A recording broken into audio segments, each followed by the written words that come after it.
सूबे दीयां प्रमुख सियासी ते समाजिक खबरां दे इस खास बुलेटिन पंजाब इस वेले देख रहे दर्शकों का स्वागत है।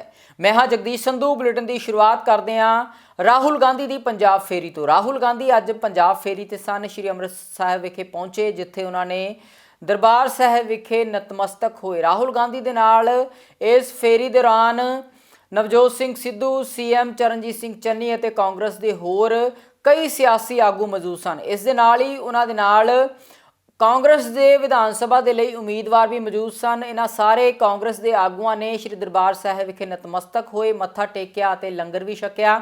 श्री दुर्गियाना मंदिर विखे भी कांग्रेस के आगू पहुंचे, राहुल गांधी की अगवाई दे विच मत्था टेकिया ते आशीर्वाद भी लिया। उस तो बाद श्री भगवान वाल्मीकि तीरथ विखे भी कांग्रेस के सारे आगू पहुंचे और उत्थे नतमस्तक होकर इन्हां सारे आगुआं ने परमात्मा का शुकराना किया और उत्थों आशीर्वाद भी प्राप्त किया। सो अमृतसर की इस दौरे तो बाद राहुल गांधी कांग्रेस के समूह आगू साहबाना दे नाल जलंधर विखे पहुंचे, जिथे उन्होंने वर्चुअल रैली नूं संबोधन किया। इस रैली नूं राहुल गांधी, नवजोत सिंह सिद्धू और CM चरणजीत सिंह चन्नी द्वारा संबोधन किया गया। आज इस सिस्टम को बदलने के लिए हमें एक नया सिस्टम बनाना पड़ेगा और वर्षों से होती हुई चोरी, 75-25 वाली चोरी, ठेकेदारी सिस्टम वाली चोरी, इसे बंद करना होगा और एक नया पंजाब खड़ा करना होगा। और मैं आपको गारंटी देता हूं कि करीब करीब 30-40 हजार करोड़ रुपया अगर हमने इस माफिया की जेब से निकाल दिया, इसका अस्तित्व पंजाब के नक्शे से मिटा दिया, तो ये पैसे गवर्नमेंट ऑफ इंडिया की स्कीम्स में दुगने हो सकेंगे साहब, दुगने। और पंजाब में जो ये प्रथा चल रही है कि 25,000 करोड़ का कर्जा हर साल चढ़ता है, मैं आपको दावे से कहता हूं कि आपका नाम इतिहास में लिखे जाएगा, क्योंकि हमारी सरकार 25,000 करोड़ हर साल उतारेगी, अब इस कर्जे को उतारेगी। इसलिए मैं इस नई सोच के निर्माता राहुल जी से यह कहूंगा कि वो अपनी विजन जो राजीव गांधी जी से चली आ रही है, उससे पहले जो हमें आजादी देने वाली है, जो हमें कॉन्स्टिट्यूशन देने वाली है, जो हमें पंचायती राज देने वाली थी, वो सब आपके सामने रखें। और मैं पंजाब के लोगों के 3 सवाल राहुल जी को कर रहा, क्योंकि मैनू अज 5 मिनट मिले और CM साहब ने भी 5 मिनट बोलना, असीं सुनना राहुल गांधी जी है। लोगों के मन दे विच यह सवाल है कि किचड़ चों सानू कड्डू कौन। दोनों चन्नी जी ने और सिद्धू जी ने गाड़ी में मुझे कहा कि देखिए, पंजाब में सबसे बड़ा सवाल कांग्रेस पार्टी को पंजाब में कौन लीड करेगा, और दोनों ने मुझे आश्वासन दिया और मैं बहुत खुश हुआ कि देखिए, 2 लोग तो लीड नहीं कर सकते, एक ही व्यक्ति लीड करेगा। और दोनों ने मुझे कहा जो भी लीड करेगा, कसम खा के दूसरा व्यक्ति अपना पूरा दम, अपनी पूरी शक्ति उसकी मदद करने में लगा देता। और मैं सुन रहा था, काफी खुश हुआ और मैंने सोचा कि हां, दोनों के दिल में कांग्रेस पार्टी की सोच है। मैं धन्यवाद करदा थोड़ा श्री राहुल गांधी जी। एक क्रांतिकारी सोच तुसी ही लिया सकते सी, होर किसी जैसी जान ही नहीं है कि एडी बड़ा क्रांति का फैसला ले ले। 3 महीने 111 दिन मिले है, ना सोया ना सौण दिता किसी नूं। अफसरां नूं 3-3 शिफ्टां च मेरे नाल अफसर काम करते सी, 8 घंटे एक, 8 घंटे दूआ, 8 घंटे तीसरा।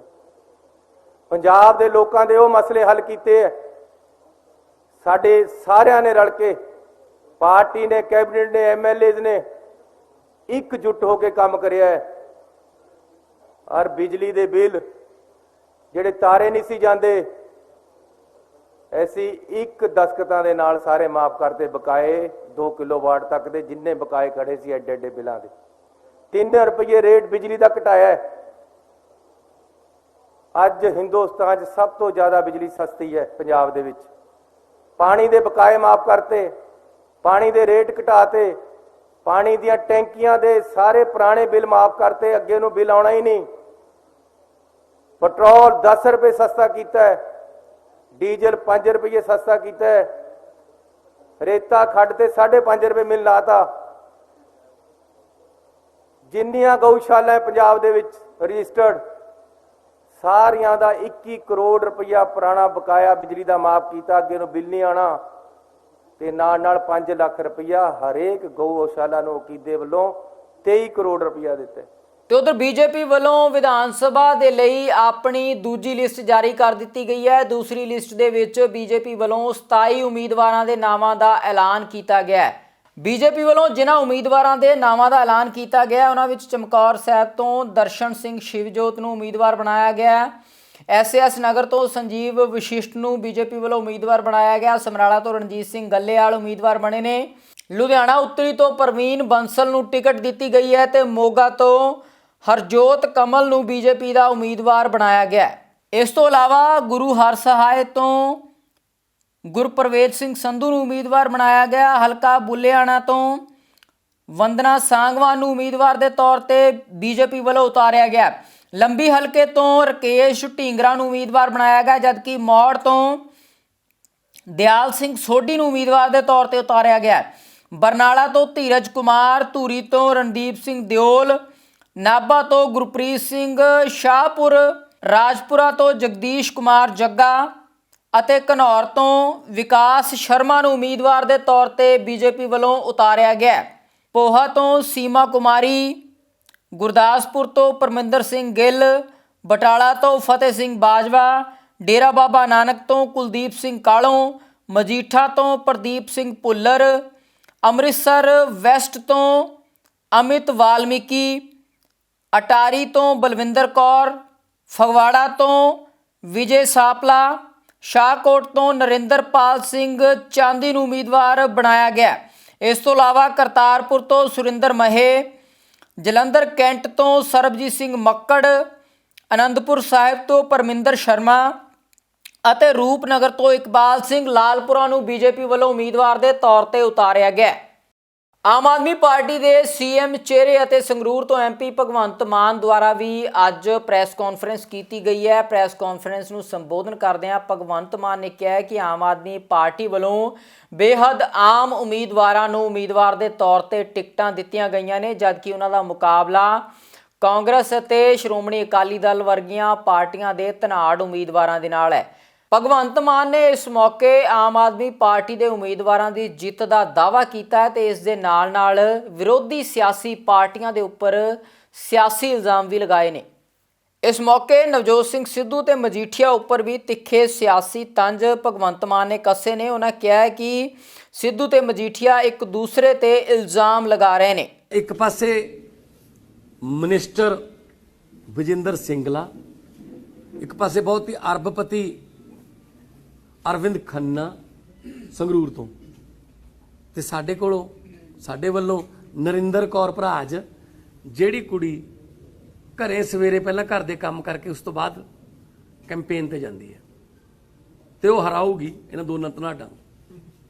ਇਹ ਦੇਖ ਲਿਓ ਤੁਸੀਂ। ਫਿਰ ਗੱਲ ਕਰ ਲਈਏ ਸਮਰਾਲੇ ਦੀ। ਲੀਕਰ ਕਿੰਗ ਹੈ ਇੱਕ ਪਾਸੇ ਧਨਾੜ ਨੇ, ਤੇ ਸਾਡੇ ਵੱਲੋਂ ਜਗਤਾਰ ਸਿੰਘ ਆਮ ਘਰ ਦਾ ਮੁੰਡਾ ਵਲੰਟੀਅਰ। ਫਿਰ ਅੱਗੇ ਗੱਲ ਕਰ ਲਈਏ ਤਾਂ ਸੁਖਬੀਰ ਬਾਦਲ ਦੇ ਖਿਲਾਫ ਇਸ ਵਾਰ ਸਾਡਾ ਗੋਲਡੀ ਕੰਬੋਜ। ਪਿਛਲੀ ਵਾਰ ਕੇਵਲ ਢਿੱਲੋਂ ਨੂੰ ਹਰਾਇਆ ਮੀਤ ਹੇਰ ਨੇ, ਨਵਾਂ ਮੁੰਡਾ। ਤਾਂ ਹੁਣ ਬਟਾਲੇ ਤੋਂ ਇੱਕ ਪਾਸੇ ਅਸ਼ਵਨੀ ਸ਼ੇਖੜੀ, ਇੱਕ ਪਾਸੇ ਤ੍ਰਿਪਤਿੰਦਰ ਬਾਜਵਾ ਕਹਿੰਦੇ ਮੈਂ ਆਪਣੇ ਮੁੰਡੇ ਨੂੰ ਖੜਾ ਕਰੂੰ, ਦੂਜੇ ਪਾਸੇ ਸਾਡਾ ਇੱਕ ਵਲੰਟੀਅਰ ਹੈ, ਉਹਦਾ ਨਾਮ ਹੈ ਸ਼ੈਰੀ ਕਲਸੀ। ਇਹ ਸਾਰੇ ਜਿੱਤ ਰਹੇ ਨੇ ਸਰਵੇ 'ਚ। ਕੱਲ ਇੱਕ ਹੋਰ ਸੀਟ ਹੌਟ ਹੋ ਗਈ ਜਦੋਂ ਮਜੀਠੀਆ ਜੀ ਕਹਿੰਦੇ ਨਵਜੋਤ ਸਿੰਘ ਸਿੱਧੂ ਸੇ ਖਿਲਾਫ ਲੜੂਗਾ। ਲੜੋ ਜੀ, ਹੱਕ ਹੈ। ਪਰ ਮੈਂ ਇੱਕ ਸਵਾਲ ਪੁੱਛਣਾ ਚਾਹੁੰਦਾ ਦੋਨਾਂ ਤੋਂ। ਲਗਭਗ 14.5 ਸਾਲ ਤੋਂ ਨਵਜੋਤ ਸਿੰਘ ਸਿੱਧੂ ਪਾਵਰ 'ਚ ਨੇ, 9.5 ਸਾਲ ਉਹਨਾਂ ਦੇ ਰਾਜ 'ਚ ਤੇ 5 ਸਾਲ ਇਹਨਾਂ ਦੇ ਰਾਜ 'ਚ। ਉਹ ਸੱਤਾ 'ਚ ਨੇ, ਪਰ ਉਹ ਬਿਹਾਰ ਐ ਕਰਦੇ ਨੇ ਬਿਹੇਵੀਅਰ ਉਹਨਾਂ ਦਾ ਜਿਵੇਂ ਉਹ ਵਿਰੋਧੀ ਧਿਰ 'ਚ ਹੋਣ। ਉਹ ਹਰ ਵਕਤ ਕਹਿੰਦੇ ਨੇ ਪੰਜਾਬ ਜਿੱਤੂਗਾ, ਵੀ ਜਿੱਤਿਆ ਤਾਂ ਹੋਇਆ ਤੁਸੀਂ ਪੰਜਾਬ। ਇੱਕ ਪਾਸੇ ਤਾਂ ਉਹ ਨੇ, ਦੂਜੇ ਪਾਸੇ ਜਿਨ੍ਹਾਂ ਤੇ ਇਲਜ਼ਾਮ ਲੱਗਦੇ ਨੇ ਡਰੱਗਸ ਦੇ, ਉਹ ਵੀ ਸੱਤਾ ਭੋਗੀ। ਹੁਣ ਤੱਕ 10 ਸਾਲ ਪਹਿਲਾਂ, ਉਸ ਤੋਂ ਬਾਅਦ ਉਹਨਾਂ ਦੀ ਜਿਹੜੀ ਸਿਸਟਰ ਹੈ ਹਰਸਿਮਰਤ ਕੌਰ ਬਾਦਲ ਜੀ, ਉਹ ਫੂਡ ਪ੍ਰੋਸੈਸਿੰਗ ਮਿਨਿਸਟਰੀ ਸੈਂਟਰ ਦੀ ਉਹਨਾਂ ਨੇ ਜੀ ਸੱਤਾ ਭੋਗੀ ਹੋਈ ਹੈ। ਤੇ ਉਹਨਾਂ ਦੇ ਨਾਲ ਟੱਕਰ ਲੈਣ ਲਈ ਸਾਡੇ ਵੱਲੋਂ ਡਾਕਟਰ ਜੀਵਨ ਜੋਤ ਕੌਰ, ਇੱਕ ਪੜ੍ਹੀ ਲਿਖੀ ਕੁੜੀ, ਦੋਨੋਂ ਆਪਸ ਚ ਤੂੰ ਮੈਂ ਕਰਦੇ ਆ। ਉਹ ਉਹਨੂੰ ਲੰਬੂ ਕਹਿੰਦਾ, ਉਹ ਉਹਨੂੰ ਠੋਕੋ ਤਾਲੀ ਹੈ। ਪਰ ਸਾਡੀ ਕੁੜੀ ਕੀ ਕਹਿ ਰਹੀ ਹੈ? ਸਕੂਲ ਬਣਾਵਾਂਗੇ ਜੀ, ਹਸਪਤਾਲ ਬਣਾਵਾਂਗੇ ਜੀ, ਗੁਰੂ ਕੀ ਨਗਰੀ ਨੂੰ ਸਾਫ਼ ਸੁਥਰੀ ਬਣਾਵਾਂਗੇ ਜੀ, ਅਸੀਂ ਡਿਵੈਲਪਮੈਂਟ ਦੀ ਰਾਜਨੀਤੀ ਕਰ। ਸੋ ਇਹ ਬਹੁਤ ਵਧੀਆ ਮੌਕਾ ਹੈ ਅੰਮ੍ਰਿਤਸਰ ਦੇ ਲੋਕਾਂ ਕੋਲੇ, ਇੱਕੋ ਤੀਰ ਨਾਲ ਦੋ ਨਿਸ਼ਾਨੇ ਮਾਰਨਾ। ਦੋਨੋਂ ਚੁੱਪ ਕਰਕੇ ਬਹਿ ਜਾਣਗੇ। ਬੀਜੇਪੀ ਦੇ ਸੀਨੀਅਰ ਆਗੂ ਤਰੁਣ ਚੁੱਗ ਨੇ ਇੱਕ ਵਾਰ ਫੇਰ ਤੋਂ ਪ੍ਰੈਸ ਕਾਨਫਰੰਸ ਕਰਕੇ ਸੂਬਾ ਸਰਕਾਰ ਦਾ ਘਿਰਾਓ ਕੀਤਾ। ਤਰੁਣ ਚੁੱਗ ਨੇ ਤਿੱਖੇ ਸਿਆਸੀ ਸਵਾਲ ਖੜੇ ਕੀਤੇ ਨੇ ਅਤੇ ਸੂਬਾ ਸਰਕਾਰ ਉੱਪਰ ਪ੍ਰਧਾਨ ਮੰਤਰੀ ਦੀ ਸੁਰੱਖਿਆ ਮਾਮਲੇ ਨੂੰ ਲੈ ਕੇ ਵੀ ਵੱਡੇ ਸਵਾਲ ਖੜੇ ਕੀਤੇ ਨੇ। ਬਹੁਤ ਵੱਡਾ ਛੜਯੰਤਰ ਦਾ ਅੱਜ ਪਰਦਾਫਾਸ਼ ਹੋਇਆ। ਅਸੀਂ ਬਹੁਤ ਦੇਰ ਤੋਂ ਕਹਿ ਰਹੇ ਸੀ, ਲੇਕਿਨ ਅੱਜ ਸਿੱਧੂ ਸਾਹਿਬ ਦੇ ਖਾਸ ਔਰ ਪੰਜਾਬ ਦੇ ਡੀਜੀਪੀ ਜਿਨ੍ਹਾਂ ਨੂੰ ਅੜ ਕੇ ਡੀਜੀਪੀ ਬਣਵਾਇਆ, ਜਿਹੜੇ ਜ਼ਿਕਰ ਕਰ ਰਹੇ ਕਿ ਪੰਜਾਬ 'ਚ ਆਰਡੀਐਕਸ ਹੈ ਔਰ ਪੀਓ ਉਹਨਾਂ ਨੂੰ ਦੱਸ ਰਿਹਾ ਔਰ ਆਪਸ 'ਚ ਚਰਚਾ ਹੋ ਰਹੀ ਹੈ। ਔਰ ਪੀਓ ਕਹਿ ਰਿਹਾ ਕਿ 27 ਤਰੀਕ ਨੂੰ ਕਹਿ ਰਿਹਾ ਕਿ ਅਗਲੇ 5 ਦਿਨਾਂ 'ਚ ਮੋਦੀ ਦੀਆਂ ਅੱਖਾਂ ਖੋਲ ਦੇਾਂਗੇ। ਇਹ police, drug mafia, ISI, Sidhu ਔਰ ਇਮਰਾਨ ਖਾਨ ਦਾ ਗੱਠਜੋੜ ਦੇਸ਼ ਦੇ ਪ੍ਰਧਾਨ ਮੰਤਰੀ ਦੀ ਸੁਰੱਖਿਆ ਨੂੰ ਘੇਰਿਆ ਜਾ, ਸੁਰੱਖਿਆ 'ਚ ਚੂਕ ਕੀਤੀ ਗਈ, ਪ੍ਰਧਾਨ ਮੰਤਰੀ ਦੀ ਜ਼ਿੰਦਗੀ ਦੇ ਨਾਲ ਖਿਲਵਾੜ ਕੀਤਾ ਗਿਆ। ਇਹ ਤੇ ਭਗਵਾਨ ਦੀ ਕਿਸਮਤ ਅੱਛੀ ਸਾਡੀ ਕਿ ਐਡੀ ਵੱਡੀ ਘਟਨਾ, ਹੋਣ ਵਾਲੀ ਘਟਨਾ ਟਲ ਗਈ। ਉਧਰ ਰੋਪੜ ਜ਼ਿਲ੍ਹੇ ਦੇ ਵਿੱਚ ਪੈਂਦੇ 3 ਵਿਧਾਨ ਸਭਾ ਹਲਕਿਆਂ ਵਿੱਚ ਬੀਜੇਪੀ ਵੱਲੋਂ ਅੱਜ ਉਮੀਦਵਾਰਾਂ ਦਾ ਐਲਾਨ ਕੀਤਾ ਗਿਆ। ਉਮੀਦਵਾਰਾਂ ਦੇ ਸਮਰਥਕਾਂ ਵੱਲੋਂ ਭੰਗੜੇ ਪਾ ਕੇ ਖੁਸ਼ੀ ਦਾ ਇਜ਼ਹਾਰ ਕੀਤਾ ਗਿਆ। ਰੋਪੜ ਹਲਕੇ ਤੋਂ ਐਲਾਨੇ ਗਏ ਇਹਨਾਂ ਉਮੀਦਵਾਰਾਂ ਵੱਲੋਂ ਵੀ ਬੀਜੇਪੀ ਹਾਈ ਕਮਾਂਡ ਦਾ ਧੰਨਵਾਦ ਕੀਤਾ ਗਿਆ। ਅਸੀਂ ਬੜੇ ਸ਼ੁਕਰਗੁਜ਼ਾਰ ਹਾਂ ਹਾਈ ਕਮਾਂਡ ਦੇ ਕਿ ਉਹਨਾਂ ਨੇ ਇਲਾਕੇ ਨੂੰ ਇੱਕ ਇਲਾਕੇ ਦਾ ਬੇਟਾ ਔਰ ਸਭ ਤੋਂ ਇੰਪੋਰਟੈਂਟ ਇੱਕ ਇਮਾਨਦਾਰ ਸ਼ਖਸੀਅਤ ਦਾ ਚਿਹਰਾ ਜਿਹੜਾ ਹੈ ਉਹ ਸਰਦਾਰ ਇਕਬਾਲ ਸਿੰਘ ਲਾਲਪੁਰਾ ਦੇ ਰੂਪ ਦੇ ਵਿੱਚ ਦਿੱਤਾ ਹੈ ਜੀ। ਸੋ ਅਸੀਂ ਉਹਨਾਂ ਦੇ ਬੜੇ ਧੰਨਵਾਦੀ ਹਾਂ ਕਿਉਂਕਿ ਇਸ ਇਲਾਕੇ ਦੀ ਪਿਛਲੇ 10 ਸਾਲ ਤੋਂ ਡਿਮਾਂਡ ਚੱਲ ਰਹੀ ਸੀ ਕਿ ਸਾਨੂੰ ਲੋਕਲ ਕੈਂਡੀਡੇਟ ਚਾਹੀਦਾ ਹੈ ਔਰ ਕਿਉਂਕਿ ਜਿੰਨੇ ਵੀ ਕੈਂਡੀਡੇਟ ਪਿੱਛੇ ਇਲੈਕਸ਼ਨ ਲੜਦੇ ਆਏ ਨੇ ਕਿਸੇ ਨਾ ਕਿਸੇ ਆਰੋਪ ਦੇ ਵਿੱਚ ਲੱਥਪੱਥ ਸੀਗੇ। ਸੋ ਇੱਕ ਸਾਫ਼ ਛਵੀ ਵਾਲੇ ਜਿਹੜੇ ਕੈਂਡੀਡੇਟ ਦੀ ਡਿਮਾਂਡ ਸੀ। ਸੋ ਭਾਰਤੀ ਜਨਤਾ ਪਾਰਟੀ ਨੇ ਅੱਜ ਇੱਕ ਗੁਰੂ ਨੂੰ ਮੰਨਣ ਵਾਲਾ, ਧਰਤੀ ਦਾ ਬੇਟਾ ਔਰ ਇੱਕ ਇਮਾਨਦਾਰ ਛਵੀ ਦਾ ਕੈਂਡੀਡੇਟ ਅਨਾਉਂਸ ਕੀਤਾ। ਰੋਪੜ ਜਿਹੜਾ ਹੈ ਜੀ ਸਮੱਸਿਆਵਾਂ ਨਾਲ ਘਿਰਿਆ ਹੋਇਆ ਇਲਾਕਾ ਆ। ਹਾਲਾਂਕਿ ਇਹ ਸ਼ਾਇਦ ਇੱਕ ਐਸਾ ਵਾਹਦ ਏਰੀਆ ਹੈ ਜਿਹਦੇ ਪਾਣੀ ਵਿੱਚੋਂ ਬਿਜਲੀ ਤੇ ਮਿੱਟੀ ਵੀ ਜਿਹੜੀ ਹੈਗੀ ਉਹ ਵੀ ਸੋਨੇ ਦੇ ਰੂਪ ਦੇ ਵਿੱਚ ਹੈ। ਪੂਰੇ ਪੰਜਾਬ ਨੂੰ ਮੇਰੇ ਖਿਆਲ ਨਾਲ ਮਿੱਟੀ ਅੱਜ ਇੱਥੋਂ ਜਾ ਰਹੀ ਹੈ, ਬਟ ਇਹ ਤੇ ਵਿਚਾਰੇ ਦਾ ਕੁਝ ਵੀ ਜਿਹੜਾ ਕੰਮ ਕਾਜ ਨਹੀਂ ਹੋਇਆ। ਇਨਫਰਾਸਟ੍ਰਕਚਰ ਬਿਲਕੁਲ ਜ਼ੀਰੋ ਹੈ, ਹਸਪੀਟਲ ਹੈ ਨਹੀਂ, ਜਿਹੜਾ ਹੈ ਮੈਡੀਕਲ ਫੈਸਿਲਿਟੀ ਬਿਲਕੁਲ ਜ਼ੀਰੋ ਹੈਗੀ ਹੈ। ਸੋ ਐਜੂਕੇਸ਼ਨ ਲੈਵਲ ਜਿਹੜਾ ਬਹੁਤ ਡਾਊਨ ਹੈਗਾ ਜੀ। ਸੋ ਐਸੇ ਬੜੇ ਮੁੱਦੇ ਨੇ ਜਿਨ੍ਹਾਂ ਮੁੱਦਿਆਂ ਦੇ ਉੱਤੇ ਜਿਹੜਾ ਹੈ ਅਸੀਂ ਉਮੀਦ ਕਰਦੇ ਹਾਂ ਵੀ ਸਰਦਾਰ ਇਕਬਾਲ ਸਿੰਘ ਇਹ ਜਿਹੜੇ ਸਦੀਆਂ ਤੋਂ ਆਉਂਦੇ ਹੋਏ ਮੁੱਦੇ ਨੇ ਇਹਨਾਂ ਨੂੰ ਹੱਲ ਕਰਵਾਉਣ। ਬੀਜੇਪੀ ਵੱਲੋਂ ਉਮੀਦਵਾਰਾਂ ਦੀ ਦੂਸਰੀ ਲਿਸਟ ਜਾਰੀ ਕਰ ਦਿੱਤੀ ਗਈ ਹੈ। ਬੀਜੇਪੀ ਦੇ ਸੀਨੀਅਰ ਆਗੂ ਹਰਜੀਤ ਗਰੇਵਾਲ ਦਾ ਨਾਮ ਇਸ ਲਿਸਟ ਦੇ ਵਿੱਚ ਨਹੀਂ ਹੈ। ਸਵਾਲ ਪੁੱਛੇ ਜਾਣ ਤੇ ਹਰਜੀਤ ਗਰੇਵਾਲ ਨੇ ਕਿਹਾ ਹੈ ਕਿ ਉਹ ਉਮੀਦਵਾਰ ਦੇ ਤੌਰ ਤੇ ਵਿਧਾਨ ਸਭਾ ਦੀਆਂ ਚੋਣਾਂ ਨਹੀਂ ਲੜਨਗੇ। ਉਹਨਾਂ ਨੇ ਕਿਹਾ ਹੈ ਕਿ ਪਾਰਟੀ ਨੇ ਜੋ ਫੈਸਲਾ ਕੀਤਾ ਹੈ ਉਹ ਉਸ ਫੈਸਲੇ ਨੂੰ ਮੰਨਦੇ ਨੇ। ਹਰਜੀਤ ਗਰੇਵਾਲ ਦਾ ਕਹਿਣਾ ਹੈ ਕਿ ਪਾਰਟੀ ਆਗੂਆਂ ਦੇ ਰੋਲ ਤੈਅ ਕਰਦੀ ਹੈ ਅਤੇ ਪਾਰਟੀ ਦੇ ਦਿਸ਼ਾ ਨਿਰਦੇਸ਼ਾਂ ਮੁਤਾਬਕ ਹੀ ਆਗੂ ਕੰਮ ਕਰਦੇ ਨੇ। ਦੇਖੋ, ਪਹਿਲੀ ਗੱਲ ਤਾਂ ਮੈਂ ਟਿਕਟ ਮੰਗੀ ਨਹੀਂ ਤੇ ਕੱਟੂ ਤਾਂ ਜੇ ਤੁਸੀਂ ਮੰਗੋਗੇ, ਇਸ ਕਰਕੇ ਮੇਰਾ ਰੋਲ ਮੇਰਾ ਸੰਗਠਨ ਤੈਅ ਕਰਦਾ ਕਿ ਮੈਂ ਕੀ ਕਰਨਾ। ਮੈਂ ਆਪਣੇ ਆਪ ਕਦੇ ਆਪਦਾ ਰੋਲ ਤੈਅ ਅੱਜ ਤੱਕ ਨਹੀਂ ਕੀਤਾ। ਇਸ ਲਈ ਉਹਨਾਂ ਕਾਰਜਕਰਤਾ ਤੋਂ ਪੁੱਛੋ ਜਿਹੜੇ ਆਪਦਾ ਰੋਲ ਆਪ ਤੈਅ ਕਰਦੇ ਨੇ, ਤੇ ਮੇਰਾ ਤਾਂ ਸੰਗਠਨ ਦੱਸਦਾ ਕਿ ਮੈਂ ਕੀ ਕਰਨਾ। ਮੇਰਾ ਤਾਂ ਪਹਿਲਾਂ ਹੀ ਤੈਅ ਸੀ ਕਿ ਮੈਂ ਚੁਣਾਵ ਨਹੀਂ ਲੜਨਾ, ਠੀਕ ਹੈ। ਤੇ ਮੈਨੂੰ 2 ਮਹੀਨਿਆਂ ਤੋਂ ਇਸ ਚੀਜ਼ ਦਾ ਪਤਾ ਸੀ, ਜਾਣਕਾਰੀ ਸੀ। ਪਰ ਮੈਂ ਇਹ ਸਮਝਦਾ ਕਿ ਕਈ ਚੀਜ਼ਾਂ ਜਿਨ੍ਹਾਂ ਨੂੰ ਟਿਕਟਾਂ ਦਿੱਤੀਆਂ ਗਈਆਂ ਨੇ ਉਹਨਾਂ ਦਾ ਸਵਾਗਤ ਆ, ਉਹਨਾਂ ਨੂੰ ਵਧਾਈ ਆ, ਤੇ ਉਹ ਕਾਮਯਾਬ ਹੋਣ ਇਸ ਚੀਜ਼ ਦੀ ਕਾਮਨਾ ਕਰਦੇ ਆ ਤੇ ਪੰਜਾਬ ਦੀ ਸੇਵਾ ਕਰਨ। ਮੇਰਾ ਖਿਆਲ ਆ ਵੀ ਪਾਰਟੀ ਨੇ ਬਹੁਤ ਹੀ ਯੋਗ ਔਰ ਬਹੁਤ ਹੀ ਅੱਛੇ ਲੋਕਾਂ ਨੂੰ ਟਿਕਟਾਂ ਦਿੱਤੀਆਂ ਨੇ। ਉਹਨਾਂ 'ਚ ਸ਼ਾਇਦ ਉਹ ਯੋਗ ਲੋਕਾਂ 'ਚ ਮੇਰਾ ਨੰਬਰ ਨਹੀਂ ਸੀਗਾ, ਮੈਨੂੰ ਇਹੀ ਲੱਗਦਾ। मन में मलाल है? ਨਾ ਮੇਰਾ ਮਲਾਲ ਕਿਸ ਲਈ ਹੈ? ਮੇਰੇ ਲਈ ਇਹ ਕੀ ਚੀਜ਼ਾਂ ਨੇ?